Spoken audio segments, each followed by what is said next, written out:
Salut les gars, aujourd'hui on se retrouve pour une nouvelle vidéo un peu différente de d'habitude. On va pas parler des matchs vu qu'il y a une trêve internationale et ça va nous permettre de faire le point sur le mercato. On va faire une petite tier list du crack, solide, bon joueur mais correct, pas possible, je t'emmène à l'aéroport et à voir avec le temps pour chaque joueur afin de voir et estimer les talents de l'Olympique de Marseille. On sait qu'il y a eu énormément d'arrivées, on a un effectif qui est assez grand, on a 32 joueurs avec une moyenne plutôt pour la Ligue 1 autour de 28 joueurs suivant les équipes. Donc on a un bel effectif qui malgré tout est bien étoffé malgré ce qu'on peut dire. On peut questionner certains choix, on peut questionner le panic buy de l'Olympique de Marseille sur certains joueurs au dernier moment du mercato, mais malgré tout, on a un bel effectif cette année pour jouer ce qu'on doit jouer, c'est-à-dire la Ligue des Champions, la Coupe de France, la Ligue 1 et tout ce qui va venir, etc. etc. On a un effectif qui normalement devrait jouer pour l'international. Évidemment, l'Olympique de Marseille me fait mentir parce qu'on n'a que 3 points sur 9 actuellement, comme vous le savez. Mais on va arrêter de parler du passé et on va essayer de s'orienter vers le futur parce que sinon ça va faire des maux de tête à tout le monde et j'ai pas envie de ça.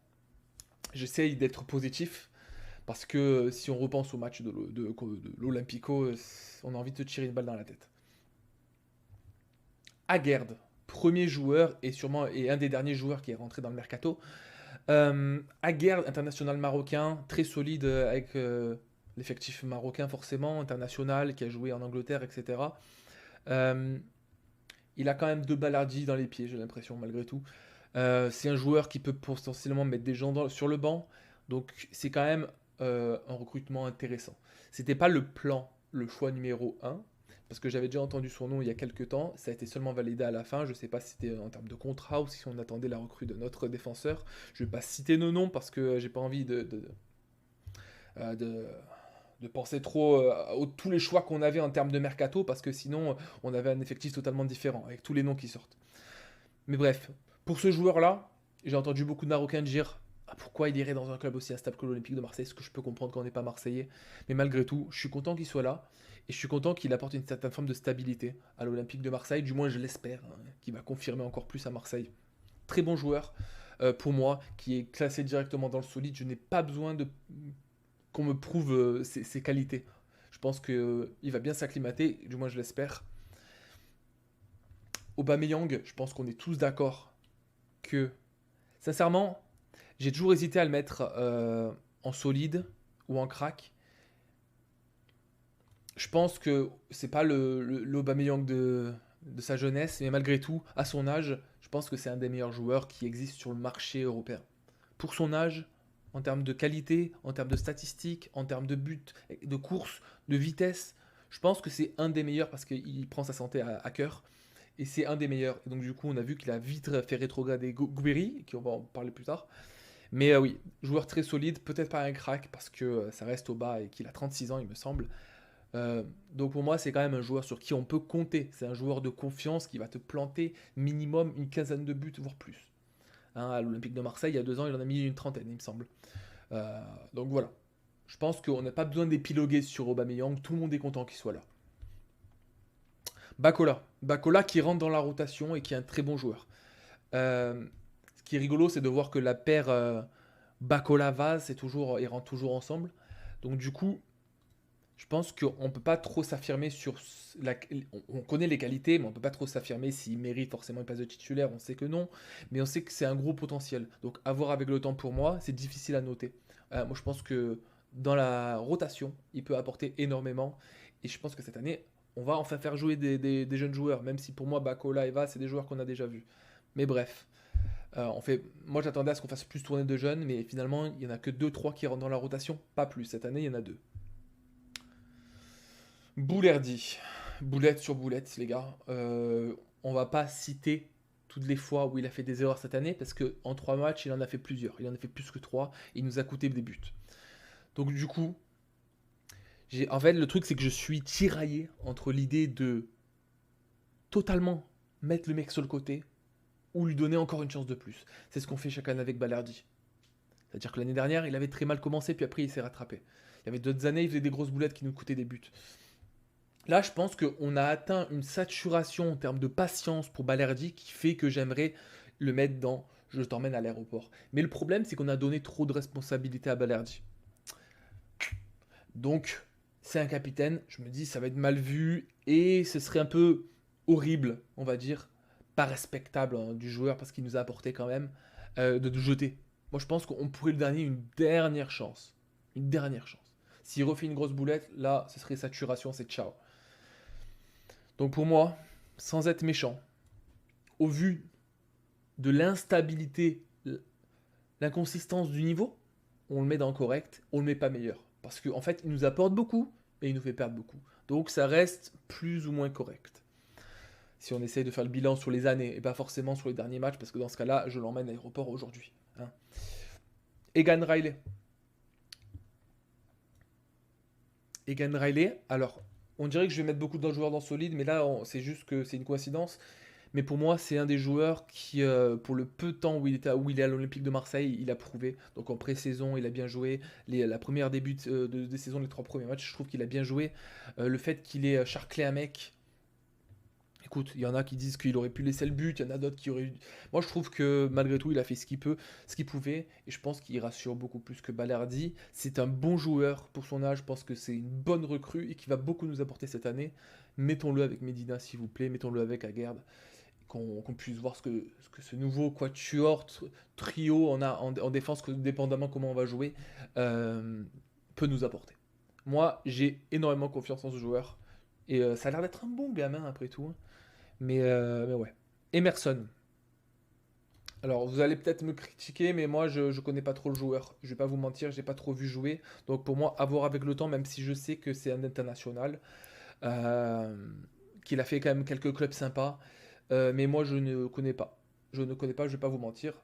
Donc, je vais le mettre là, sans opinion pour l'instant. Garcia. Putain, les gars, on pense quoi de Garcia?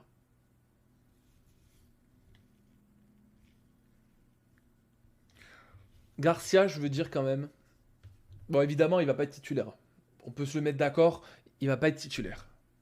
Mais il nous a quand même, pour le peu où il a joué l'année dernière, il nous a bien sauvé la vie. Et c'est pour ça, et vu que moi je suis pas un bâtard, vu que moi je crache pas sur les joueurs, je crache pas dans la soupe, je vais le mettre dans le correct. Parce qu'il nous a apporté quand même beaucoup de choses pour le peu de temps où il a joué. Il a surperformé contre Lyon l'année dernière, etc. En fin de saison, il rentrait dans le 11 titulaire également. Il a joué, il a commencé quelques matchs aussi, là, la première journée de Ligue 1, etc. Euh, je trouve que c'est correct. C'est correct pour l'attente du joueur. C'est-à-dire qu'on n'attend pas trop de choses de lui, donc c'est correct pour ce qu'il fait. Merci pour tes services, Garcia. À voir, c'est l'année prochaine, il sera encore à Marseille. Gomez. Voilà, on va commencer un peu à équilibrer tout ça. Bon joueur, mais parce que je trouve que, évidemment, pré-saison, très bon joueur, belle passe, belle redirection de balle. On apprécie les transversales, les petits lobes, les passes lobées, etc. parfois. Mais aussi, des fois, on peut noter qu'il fait beaucoup de passes en arrière, il ralentit beaucoup le jeu à la Hochberg parfois. Donc, à faire attention, mais c'est quelqu'un qui a une très bonne technique de balle. Donc, pour moi, c'est un bon joueur, mais il y a quand même quelque chose à prouver à l'Olympique de Marseille. Je pense qu'en termes de recrue, c'est une super recrue. On l'avait vu dans les statistiques. C'est un des top joueurs à recruter pour son transfert qui était libre. Donc, du coup, évidemment, on crache pas dans la soupe. J'adore ce joueur personnellement. C'est juste qu'on a eu quelques petits doutes là sur les derniers matchs. Mais moi, j'adore ce joueur-là. Donc, bon joueur, mais évidemment, je pense que c'est le bon intitulé pour ce genre de joueur. Guiri. Guiri, les gars. Putain, Guiri. Guiri fait une Guiri. Il fait 6 mois bien dans une équipe, 6 mois dégueulasse. 6 mois bien, 6 mois dégueulasse. Et c'est pour ça qu'il change d'équipe tout le temps en Ligue 1. Il a fait pareil à Nice, il fait pareil à Marseille. Il est fantomatique. Mais vu qu'il nous a fait une putain de fin de saison l'année dernière, une moitié de saison carrément, pas une fin de saison, il avait une meilleure but de la Ligue 1, il a, à chaque fois qu'il rentrait, il mettait des buts, il y avait une confiance en ce joueur, et une confiance en lui qui faisait que c'était simple, tout qui passait. Mais là, depuis le début de la saison, on le trouve pas, il tente pas, il est nulle part, il est même pas rentré dans le dernier match.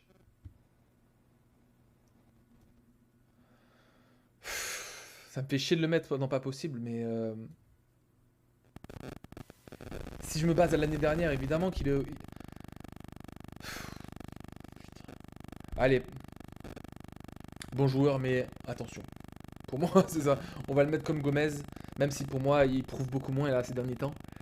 Attention au prochain match. Moi, je pense que si tu me laisses encore deux trois matchs où il joue pas, où il rentre et il est inutile, ça part dans pas possible où je t'emmène à l'aéroport. Parce que c'est. Je sais pas ce qui s'est passé dans les vestiaires, ce qui se passe dans sa tête, je connais pas sa vie personnelle, mais là, ça va pas. C'est très optimiste le fait de le mettre là. Prenez-le en note. Greenwood, pareil. Bon joueur, mais c'est pas possible d'avoir aucun entrain sur le terrain. Greenwood, à chaque fois qu'il y a des matchs où il y a un peu de concurrence, il a les bras ballants, il est là, il galère sur le terrain, il marche. Moi, les gars, je l'ai vu sur des retraits défensifs. Des fois, il y avait son joueur à lui qui faisait des entrées directement dans l'axe. Il n'était pas suivi parce qu'il lâchait le joueur très rapidement. Et je trouve qu'il y a des fois où c'est à cause de lui qu'on peut prendre des buts. J'aime pas du tout l'attitude de Greenwood. Malheureusement ou heureusement, il est tellement fort avec ses deux pieds quand il veut qu'il peut changer un match. Mais là, on l'a vu dernièrement contre Lyon. Je sais pas s'il était dégoûté parce qu'on a pris un carton rouge et qu'il avait abandonné. Mais c'est ton métier, tu dois rester professionnel quoi qu'il arrive. Il est sorti à la deuxième mi-temps, mais c'est pas possible. Même contre le PFC, c'était pas possible. Donc bon joueur, évidemment, même pour moi c'est un crack Greenwood. Mais au vu des circonstances, je peux pas le mettre là. Au vu des circonstances d'attitude, je peux pas le mettre là. Allez, Harit, je t'emmène à l'aéroport, mon copain. Je pense que tu as fait ton temps à l'Olympique de Marseille. Je veux pas être méchant, merci pour les services. Euh, mais tu rentres plus dans les plans de Zerbi et je peux le comprendre. Je pense que au milieu de terrain, ne serait-ce qu'avec Nadir, j'ai plus confiance en Nadir que en Harit. Je pense que son temps est dépassé et qu'il aurait dû lui par lui-même pour vouloir partir de l'Olympique de Marseille. Mais il est encore là. Donc je sais pas ce qui va se passer au mercato d'hiver. Mais Harit, je peux pas, je t'emmène à l'aéroport. Ça sert à rien de payer ton salaire, tu joues plus. Tu rentres plus dans la rotation non plus, donc voilà. Rulli, malgré son âge, ça reste le crack pour moi qu'il pense être. Euh, En fait, si on fait un calcul de ce qu'il nous apporte par rapport à ce qu'il nous fait perdre, il nous apporte tellement plus. On est vraiment dans le vert. On est vraiment dans le positif avec lui. Et évidemment qu'il fait des boulettes comme tous les gardiens. Mais il fait tellement de beaux arrêts, il arrête tellement de penalty. On l'a vu l'année dernière, on l'a encore vu cette année en début de saison parce qu'il nous a sauvé des matchs, malgré tout encore. Et si on tombait pas sur un bon Rulli contre Lyon, on aurait pu en prendre plus des buts. Donc, euh, donc voilà, pour moi, ça reste le crack qu'il pense être. J'adore ce joueur, j'adore sa mentalité. Euh, je ne veux pas parler de ce qui se passe dans les vestiaires, ça c'est un autre sujet. Hochberg, c'est pareil. Encore un cadre de plus qui nous lâche cette année. Très bon joueur, je l'aurais mis dans très solide parce que c'était quelqu'un qui était très constant l'année dernière, je trouve. Qui était vraiment toujours là, à chaque match. Grinta, précision, technicité, pressing. Cette année, il a mis un beau but contre Paris FC. Ça s'arrête là. Je vois beaucoup de passes qui des fois mènent à rien. Des fois il a un œil évidemment, ça reste un bon joueur, il a un bel œil sur les passes en profondeur, on l'a vu. Mais quelquefois, notamment le dernier match, c'était pas bon. Hochberg, manque de précision notamment. Je sais que l'atmosphère est lourde à l'Olympique de Marseille en ce moment, mais si on est lâché par nos cadres, ça fait mal. Donc bon joueur, mais pareil que Greenwood.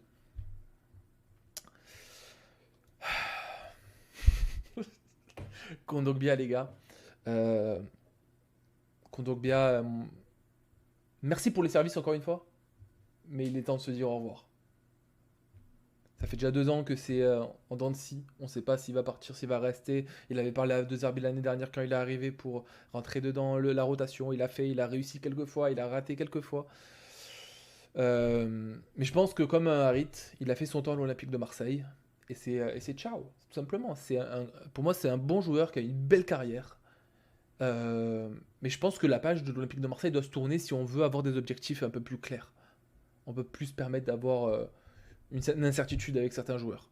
Et moi, avec Harit, avec Kondogbia, avec d'autres, j'ai des incertitudes. Et je veux pas avoir la boule au ventre quand je vois mon 11 de départ. Ou quand je vois un mec rentrer pour changer le match. Et Kondogbia, je le vois pas apporter grand chose. Désolé, mais au bout d'un moment, le football, c'est comme ça. On peut pas vivre dans la pitié constamment. Mopé, qui devait partir, oh là là, pendant le mercato. qui est là. Alors Mopé, d'après ce que j'ai entendu, c'est qu'il veut rester pour prouver qu'il peut rester, qu'il peut jouer à l'Olympique de Marseille. Et moi, j'admire beaucoup quelque chose chez Mopé, c'est son mental, sa façon de penser. Je pense que c'est un joueur qui est très, qui a cette grinta, qui va charrier les gens, qui est vraiment très Marseille friendly. Et au vu de sa position dans la hiérarchie de l'attaque, c'est pas possible de te garder parce que il y a trop de monde devant toi. Mais j'aime beaucoup le fait que l'année dernière, quand il rentrait, il mettait un pressing, il courait quoi. C'est une tête, c'est une poule sans tête qui court constamment et qui parfois va vraiment fatiguer l'adversaire. Donc du coup, pour moi, c'est pas possible dans le sens où c'est peut-être la fin, dans le sens où la hiérarchie fait que tu peux plus jouer. Mais personnellement, peut-être qu'il pourrait être utile suivant sur certains matchs cette année. Je sais pas. Faut voir avec deux Zerbi cette année. Je sais pas trop quoi en penser, mais malheureusement, sinon c'est pas possible. Pas possible parce que c'est vrai que il se fait beaucoup bouffer dans les duels. On l'a utilisé d'une certaine façon. C'est l'année dernière qui n'était pas la meilleure en numéro 9 par rapport à son gabarit, etc. Même s'il s'est bien battu, il a une forme de combativité qui est hyper noble. Mais là, dans la hiérarchie, ça rentre plus, quoi. Medina. Medina, d'après ce que j'ai vu pour l'instant, j'hésite entre solide et bon joueur, mais dans le sens où moi je trouve qu'il y a une forme de progression à avoir avec Medina, dans le sens où une adaptation, faire attention après la blessure, comment ça va se passer. Je veux pas trop m'avancer avec lui. Je sais que c'est un joueur qui a énormément d'expérience en Ligue 1, mais et qui est très Marseille friendly et tout. Mais moi j'ai peur d'aligner euh, Medina et Balardi ensemble. Je sais pas si vous voyez les mots de tête un petit peu en termes de joueurs qui mettent les pieds en avant, qui vont donner des coups d'épaule énervés en termes d'ego et de grinta comme ils disent, tu vois, genre des vrais Argentins qui ont la hargne. Est-ce que les deux là, ils vont pas se monter la tête et être constamment dans le duel, voire trop en faire? Je pense qu'on a besoin aussi de sérénité et Aguerd, c'est pour ça que c'est un très bon joueur pour mixer tout ça, on va dire. Donc ça, je trouve ça, c'est un recrutement très intelligent à garde quand tu vois une défense avec Medina et Balardi aussi. Maintenant, il n'y a pas VAR qui va rentrer, évidemment. Donc oui, donc bon joueur, mais attention comment on l'aligne dans ma vision des choses. Murillo. Murillo. Murillo, je le trouve très court. Enfin non, franchement, les gars. Moi, j'aime bien Murillo. Allez, j'aime bien Murillo, je trouve que c'est solide. Le mec, il vient du Panama. On n'attendait pas grand-chose de lui. Il a fini titulaire l'année dernière avec l'Olympique de Marseille. Et il a offert beaucoup de solutions. Il a fait énormément de centres qui ont été utiles. Évidemment que des fois, il y a des erreurs défensives avec lui, mais il apporte aussi beaucoup offensivement. Et je trouve que entre ce qu'on attendait de lui et ce qu'il apporte, c'est hyper positif. Et pour moi, c'est solide. C'est un joueur qui s'est révélé à l'Olympique de Marseille et qui est assez constant. Donc moi, franchement, j'apprécie le joueur. Sincèrement, je trouve que c'est un joueur solide. Et, euh, et je suis même un peu étonné qu'il n'y ait pas de gens qui veulent le recruter, ou peut-être qu'on a refusé. Mais moi je trouve qu'il y a beaucoup de solutions avec Murillo, même si on veut le doubler. J'aime beaucoup. Bon voilà, c'est personnel, j'aime beaucoup le joueur. Nadir. Nadir, bon joueur, mais.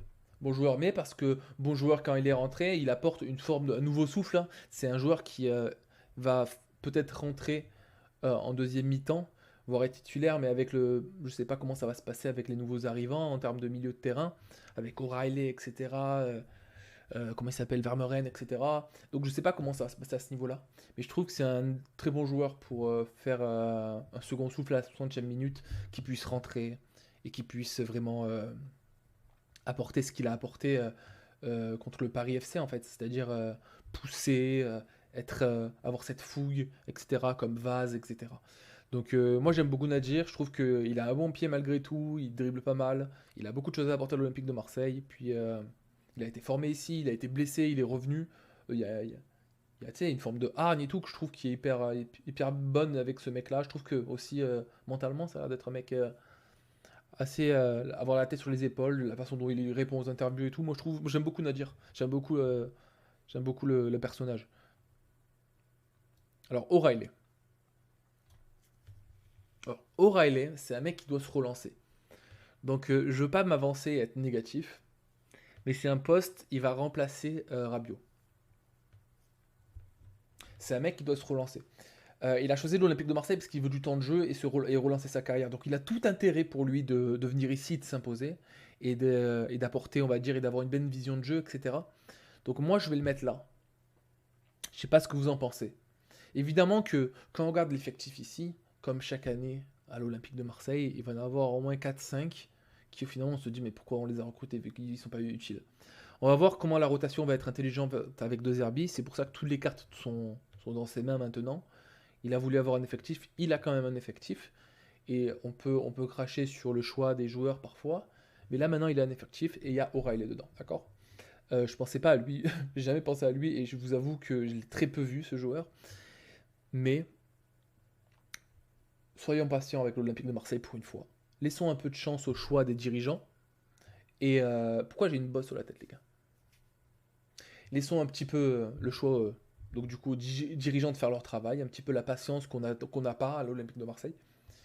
Et, euh, et laissons voir le temps comment va être disposée la composition, comment O'Reilly va être utilisé. Mais évidemment qu'il a un lourd fardeau sur le dos pour remplacer la position de Rabiot. Je m'avance un petit peu et je mets Pexao en crack. Vous savez pourquoi?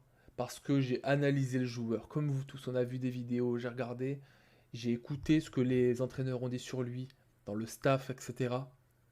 J'adore le joueur déjà. Il n'a pas mis un pied sur le terrain, j'adore. Je suis dans le train. Moi, je suis dans le train Pexao. J'adore ce joueur. Je le connais même pas, mais je l'adore. Vous savez quoi? Je pense que dès qu'il va revenir, je pense et j'espère que je vais pas dire des bêtises, mais dès qu'il va rentrer dans le 11 titulaire, je pense qu'il va y avoir énormément de solutions et énormément de blabla sur wow, vous avez vu Peshao ce qu'il a fait à Marseille. Moi, je pense qu'il va être vraiment craint en Ligue 1. Je pense que Peshao, il est hyper vif, ce mec. Il est hyper offensif et tout. C'est ça qu'il faut voir, c'est comment on va pouvoir l'utiliser exactement. Je sais pas du tout la composition sur laquelle on va s'avancer, mais je sais que comme un Murillo, il faut faire les efforts aussi défensifs, hein. Mais offensivement, Peshao, il a énormément à apporter sur son côté. Donc je pense qu'il va être forcément titulaire. J'ai hâte que la blessure s'arrête, qu'il aille mieux, pardon. Et hâte de le voir sur le terrain à l'Olympique de Marseille, surtout qu'au prix où on l'a payé, j'ai tout intérêt à penser que c'est un crack. Pavard. Pavard.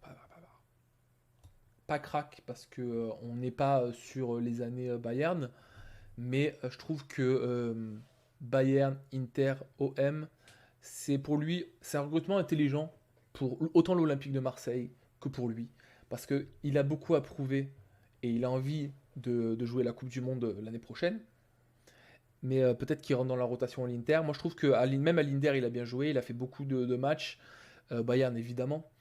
Euh, je ne sais pas trop ce qu'il pousse. Je me suis pas trop renseigné de l'Inter exactement. Mais je sais que c'est hyper intelligent parce qu'il sait qu'il va avoir du temps de jeu à l'Olympique de Marseille. Et je pense que c'est un joueur qui est solide et constant, qui est pas donc du coup l'ailier, on va dire, typique, moderne auquel on peut penser, mais qui a énormément de qualité et de constance dans son niveau. Parfois, il peut être le point faible des équipes, comme en équipe de France, il y a beaucoup de gens qui le critiquent, mais pareil, il a des fulgurances également. Euh, c'est quand même un nom auquel on peut s'associer, on peut compter sur lui. Je pense que c'est un bon joueur globalement, tout le monde le connaît, le Pavard. Il a tout à fait sa place au l'Olympique de Marseille. J'ai jamais pensé à ce que Pavard pouvait venir à l'Olympique de Marseille, un peu comme une Rabiot à un degré un peu moindre. Euh, mais j'aime beaucoup le profil. Je trouve que on peut trouver des solutions avec lui dans notre composition. Moi, je trouve que c'est bien qu'il ait fait confiance à l'Olympique de Marseille. Il sait qu'il va jouer. En fait, le truc, c'est qu'il voulait sûrement avoir du temps de jeu et jouer encore des compétitions européennes. Marseille, le club parfait. Par contre, j'ai peur et j'ai pas envie non plus que Marseille devienne la retraite des joueurs de l'équipe de France, hein. Rami, Rabiot, maintenant Pavard. J'ai peur de ça et c'est dommage que, bon, chaque chose dans son temps, step by step, les gars. Mais c'est dommage qu'on recrute des talents, des bons talents, quand ils sont pas à leur prime. Après, malgré tout, comme un Oba, un peu en plus jeune forcément, c'est quelqu'un qui a beaucoup de talent. Donc joueur solide pour moi, et si vous n'êtes pas d'accord, tant pis. Parce que, écoutez, on verra au fur et à mesure, mais c'est un joueur qui joue en équipe de France et qui a été encore convoqué, donc qui a une forme d'expérience qui va être utile à l'Olympique de Marseille, quoi qu'il arrive. Paul Lirola. Paul Lirola, je t'emmène pas à l'aéroport, mais c'est pas possible, parce que je trouve que dans la rotation, il peut apporter des choses, même s'il fait des erreurs d'inattention, beaucoup. Mais je pense que sur un 10-20 minutes, ça peut faire des différences parfois. Mais sinon, évidemment que tu ne rentreras pas dans la rotation si on a besoin de toi dans les grands matchs. Écoutez, moi je pense qu'un Lirola, il a quand même supporté les airs à l'Olympique de Marseille. Il a fait un prêt, il est revenu, il a regratté des minutes à gauche, à droite. Des fois, il a des éclairs de génie. Mais malgré tout, on sait qu'un Paul Lirola, c'est un mec inconstant. Donc pour moi, sur le long terme, avec l'Olympique de Marseille, avec les projets, les ambitions qu'on a, les enjeux qu'on doit jouer, c'est pas un joueur qui doit rester à l'Olympique de Marseille, c'est certain. Puis aussi, on sait qu'apparemment, il a une hygiène de vie qui est pas folle, le mec. Mais écoute, il profite de la vie, d'être joueur. Ça restera pas une légende à l'Olympique de Marseille, mais il aura été utile pour le temps où il était là, quand il fallait qu'il rentre. Traoré, écoutez, à la base, je le mettais à voir avec le temps, parce qu'il a vraiment pas joué avec l'Olympique de Marseille, mais il a fait un très bon match euh, contre Lyon. Et écoutez, imaginez les gars, vous êtes recrutés 3 jours avant, vous rentrez dans une atmosphère qui est pas cataclysmique, mais qui est malgré tout pas très saine dans le sens où on a un vestiaire qui se reforme, il y a eu une bagarre il y a 2 semaines, on essaye d'aller vers l'avant, on a un carton rouge, enfin ce que je veux dire c'est que il y a plein de conditions qui font que normalement il aurait dû faire un match de merde, parce que c'est un nouveau, il faut qu'il s'adapte, il faut qu'il s'acclimate, nouveau joueur, nouvel entraîneur, nouvelle façon de travailler, etc. Le mec il est rentré, il a fait un super match. Il a fait un super match dans les conditions de travail, en fait, qu'on a proposé, c'est-à-dire de la merde. De la merde à cause de Balardi, comme vous le savez. Donc je pense que c'est un joueur qui va vraiment être utile, qui va doubler Peshao, à voir si on peut l'utiliser autrement. Mais je trouve que c'est un bon joueur. C'était comme un Aguerd, je sais pas si je le prononce bien, désolé. Mais Traoré, je pense que c'est un joueur, un recrutement intelligent. Vaz, Vaz, pareil que Bacola, à voir avec le temps, il a déjà mis un but. euh, il a énormément de potentiel. Donc j'aime beaucoup. Moi j'aime beaucoup le joueur et la paire Bacolava, ça rentre ensemble et ça gagne ensemble. J'aime beaucoup le fait que même en angle fermé, le mec il va frapper parce qu'il croit, tu vois le truc, et qu'il va tenter des trucs. Et parfois c'est ça qui manque à l'OM. On a tellement un jeu stéréotypé avec De Zerbi qu'il manque cette petite flamme. Et c'est pas forcément une question d'innocence. C'est pas forcément une question de oh je suis pas conscient que je suis un jeune, je peux marquer. Non, non, c'est juste du courage pour moi. Il faut avoir le courage de tenter une frappe. Faut pas avoir peur. Il faut qu'on arrête d'avoir peur et de ne pas frapper. J'aime beaucoup les frappes de loin. Moi, je trouve qu'on n'en fait pas assez à l'Olympique de Marseille des frappes de loin. Vraiment pas. Donc, frappons de loin, frappons dans des angles fermés, mais frappons, cadrons la balle, quoi. Et donc, Vaz, il va apporter ça. Il va tenter. Il tente rien à rien, il est jeune, il rentre, il marque, c'est magnifique, il marque pas, tant pis. Mais il tente. Vermeuren, les gars, je vais pas vous mentir, connais pas. Connais pas, mais seulement j'ai vu les statistiques. C'est un mec qui va, donc du coup forcément milieu défensif. Euh, alors, si je me base de ce que je sais, si on y va un peu à l'aveugle, je le mettrai dans le correct, mais j'irai pas plus. Et encore, je suis gentil. Vous savez pourquoi? Parce que j'ai regardé les statistiques il y a pas longtemps. Et ça, c'est un profil qu'on peut comparer à Rongier. Et en termes de comparaison, c'est moins bon que Rongier. C'est moins bon que Rongier. La seule chose où il est meilleur, c'est en termes d'interception. Donc c'est un mec qui va pas avoir une mobilité de fou, mais qui va être intelligent dans son jeu, dans sa vision de jeu, qui va couper des passes, qui va intercepter des trucs. C'est utile à l'Olympique de Marseille. Hein. C'est sa qualité. Je pense que il peut prouver des choses, mais euh, j'ai un petit hic. Quoi. Je sais pas encore. Je sais pas quoi en penser, les gars. Je sais pas s'il y a des gens qui l'ont vraiment vu jouer tant que ça. C'est un jeune joueur, il a 20 ans. Peut-être que c'est juste un pari. Peut-être que ça peut être une révélation. À l'Olympique de Marseille, on peut tout et qu'on peut y croire à tout.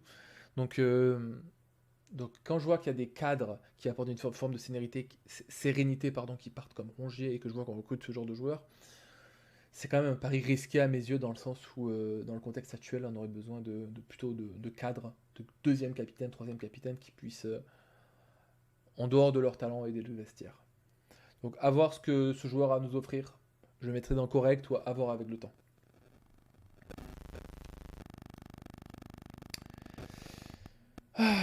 Wea. Wea. Je vais pas m'avancer, je vais juste le mettre dans la moyenne positive parce que Wea a fait un bon match contre Lyon.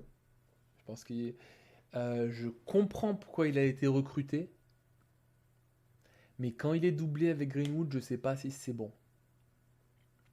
Je l'ai vu 2 fois, Greenwood et lui, ça va pas ensemble. Euh, je pense qu'il a un bon talent, il a un truc Wea, mais je sais pas si c'est compatible actuellement. Ou je pense que peut-être qu'il a un peu plus de mal à s'acclimater et à comprendre le système de jeu de Zerbi. Mais j'ai aimé malgré tout, les gars, ce qu'il a proposé contre Lyon. Contrairement aux 2 premiers matchs. Donc, euh, donc je le mettrai en correct en espérant que ce soit, comme son père, un bon joueur. Mais, euh, mais voilà, j'ai des doutes quand même. Les gars, comme vous pouvez le voir, on a fini de noter donc du coup de faire cette tier list. Je ne sais pas si vous êtes d'accord avec moi. Je ne sais pas si vous pensez que je suis très positif ou plutôt pessimiste pour des joueurs. Euh, mais je pense que oui. Ce qui est flagrant, c'est qu'on a tous des doutes sur Balerdi. Ce qui est flagrant, c'est qu'on a tous des espoirs avec cette nouvelle défense, Aguerd, Egan Riley, Pavard, Medina. Parce que tout ça, c'est des joueurs qui sont arrivés. Hein. Et ça aussi le problème, et quelque part, et le point d'interrogation pour finir cette vidéo, c'est que on veut avoir quelque chose de stable à l'Olympique de Marseille, mais malgré tout, on n'arrive pas à garder des joueurs, à avoir des effectifs qui restent. Moi, je vois des gens qui. Moi, quand je vois certains joueurs à Monaco qui restent 4 ans, 5 ans, je me dis pourquoi on n'arrive pas à ça à Marseille. Parce qu'on a ce manque de sérénité. Et je pense qu'il y a aussi une déconnexion entre ce qu'on arrive à appliquer et ce qu'on veut en termes de vision, parce que l'Olympique de Marseille veut créer un projet sur 3-4 ans avec De Zerbi, comme vous le savez, sur 3 ans. Mais quand vous voyez les recrutements qu'on a fait l'année dernière et le changement d'effectif qu'on a fait l'année dernière, en pensant qu'il y en allait avoir moins cette année, bah c'est énorme en fait. On a recruté énormément de joueurs. Après, je peux comprendre l'aspect de cette fois-ci, on a une compétition européenne qui est la plus prestigieuse au monde, qui s'appelle la Champions League, ce qu'on a gagné une fois, les gars, et qu'on veut la regagner dans notre vie avec un peu d'espoir. Mais comme vous pouvez le voir, il y a certains choix qui sont remis en doute, remis en question, hein, comme Rongier et d'autres. Après, malheureusement, il y a d'autres circonstances qui rentrent en compte, comme la bagarre, etc. Donc oui, je trouve que ça fait beaucoup de changements. Mais là, c'est la trêve. On a donné, les gars, toutes les cartes. Quand même, on a donné un bel effectif à De Zerbi. Maintenant, c'est à De Zerbi de Cook, les gars, et de faire quelque chose de mémorable avec cette équipe. On a, malgré tout, la chance à l'Olympique de Marseille, même si on a mal commencé, d'avoir un effectif qui est meilleur que les années d'avant. On va pas se mentir, on peut comparer. Peut-être que la Grinta n'est pas là pour certains. Mais en termes de technicité, on commence à s'améliorer. Maintenant qu'on a tous les ingrédients, il faut que la recette soit bien faite, hein, qu'il y ait le bon temps de cuisson, etc., etc. Et qu'on soit un petit peu patient. Un petit peu patient avec les joueurs. Par contre, avec De Zerbi, ça c'est une autre question. Beaucoup de doutes ces derniers temps, mais laissons-lui pas une dernière chance parce que j'espère il a encore quelques balles dans la chambre de son pistolet. Mais j'espère que maintenant, avec donc, du coup la pause là, qui arrive, la trêve, il va pouvoir se mettre en face de tous les joueurs et vraiment faire quelque chose de beau. J'ai hâte de voir ce que ça va donner contre Lorient. N'oublions pas, prochain match, Lorient, Real Madrid.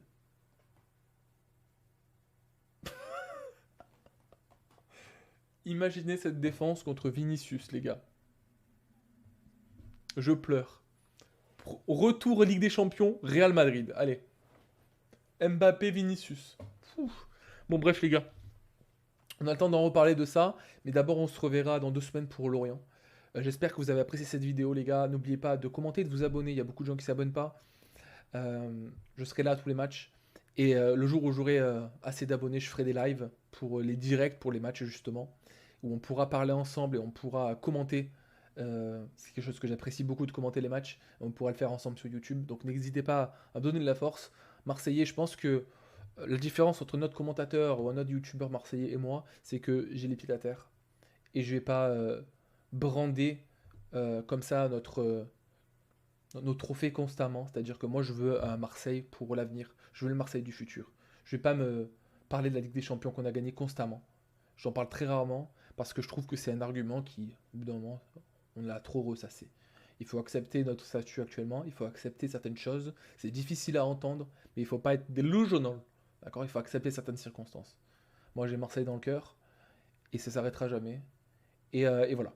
Donc du coup les gars, allez l'OM. N'hésitez pas à laisser des commentaires sur ce que vous pensez de la tier list, si vous la voyez différemment. Et on se retrouve dans 2 semaines. Ciao ciao.